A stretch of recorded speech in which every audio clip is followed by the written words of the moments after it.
ٹھیک ہے نجم ثاقب صاحب، ہم کچھ پہلے بات کر رہے تھے پالیسی میکنگ کے حوالے سے، جس میں ایک اہم چیز تھی پالیسی میکنگ کے حوالے سے جو آپ گفتگو کر رہے تھے کہ کس طریقے سے ہونی چاہیے اور کس طریقے سے نہیں ہونی چاہیے۔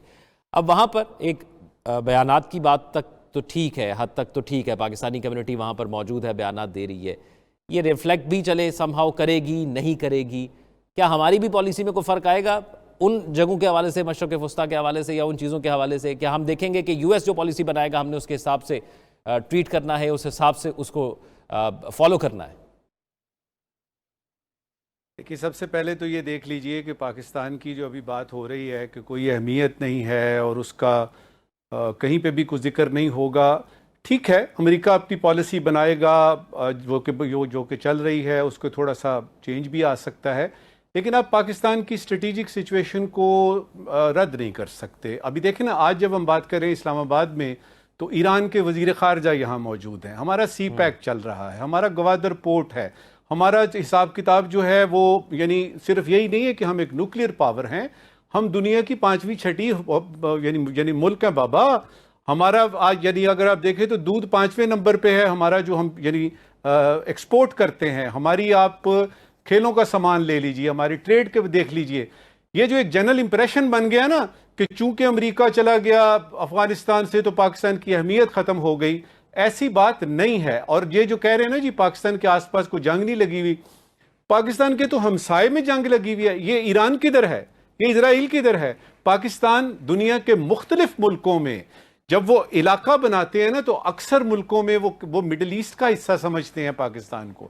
تو یہ کہنا جی کہ پاکستان جو ہے وہ کسی طرح سے آتا نہیں ہے، درست ہے کہ ان کی اپنی پالیسی ہوگی، حساب کتاب ہوگا، لیکن وہ لوگ جو اسٹریٹجی سمجھتے ہیں، جو پالیسی سمجھتے ہیں، جن کو پتہ ہے کہ اس وقت بھی کابل میں طالبان موجود ہیں اور وہ جو مغرب میں چلا گیا ہے، آپ کا دہشت گردی کا سارا افریت جو تھا وہ کسی وقت بھی یہاں سے آ سکتا ہے۔ آپ اگر ہماری جو ہم نے قربانیاں دی ان کو نہیں دیکھنا چاہتے، ہم کیا کر سکتے ہیں؟ ہم صرف ایک چیز کر سکتے ہیں، ہم اس سے سبق سیکھ سکتے ہیں۔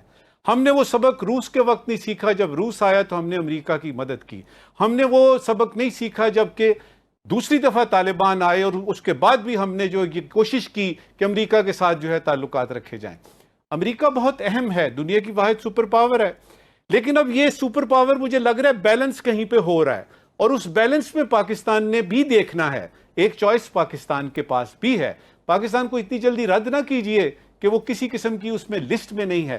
پاکستان باقاعدہ طور پہ موجود ہے، اور چین سے اگر آپ پوچھیں گے کہ اس پورے علاقے میں نہیں، پوری دنیا میں اگر وہ کسی کو آنکھ بند کر کے کہہ سکتا ہے کہ ہاں بھئی یہ ہمارا دوست ہے، تو وہ ملک کون ہے؟ اور اگر چین آپ کے ساتھ ہے تو آپ دیکھیے کہ دنیا کی آدھی، چین آپ کے ساتھ ہے تو روس آپ کے ساتھ ہے، وہ دونوں تو جڑے ہوئے ہیں آج کل، جو کہ درد سر بنا ہوا ہے امریکہ اور یورپ کے لیے۔ تو آپ اتنی زیادہ آسانی سے پاکستان کو رد نہیں کر سکتے۔ یہ درست بات ہے کہ آپ آئیں گے، نئے صدر بنیں گے، وہ آ کے انٹرنل ان کے مسائل اندرونی ہیں۔ فارن پالیسی میں چاہے جو بائیڈن ہیں یا ٹرمپ آ جائیں گے یا کملا ہارس آئیں گی، فارن پالیسی میں ان کا عمل دخل بہت ہی کم ہوتا ہے۔ بھئی وہاں پہ ایک اسٹیبلشمنٹ ہے، وہاں پہ آپ کا اسٹیٹ ڈپارٹمنٹ ہے، وہ جو آپ کا وزیر خارجہ ہے، جو سیکرٹری آف اسٹیٹ ہے، اس نے سارا کچھ حساب کتاب دیکھنا ہوتا ہے۔ ادھر سے صرف منظوری لی جاتی ہے، اور وہ تو مقام آئے گا نہیں کہ جی ہم بالکل یعنی نیوکلیر وار شروع کر رہے ہیں جس پہ کہ جو وہاں کا جو صدر ہے وہ ہاں یا نہ کرتا ہے۔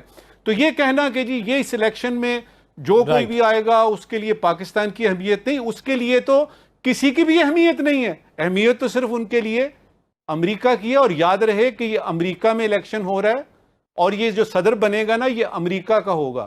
اس کو کیا لینا دینا کہ کوئی عمران خان ہے وہ جیل میں ہے کہ نہیں ہے، وہ بعد کی باتیں ہیں، وہ ڈیٹی گریٹیز میں ادھر کا فارن آفس دیکھے گا، وہاں کی آپ کی کمیونٹی جو ہے وہ اس کو ریز کر سکتی ہے۔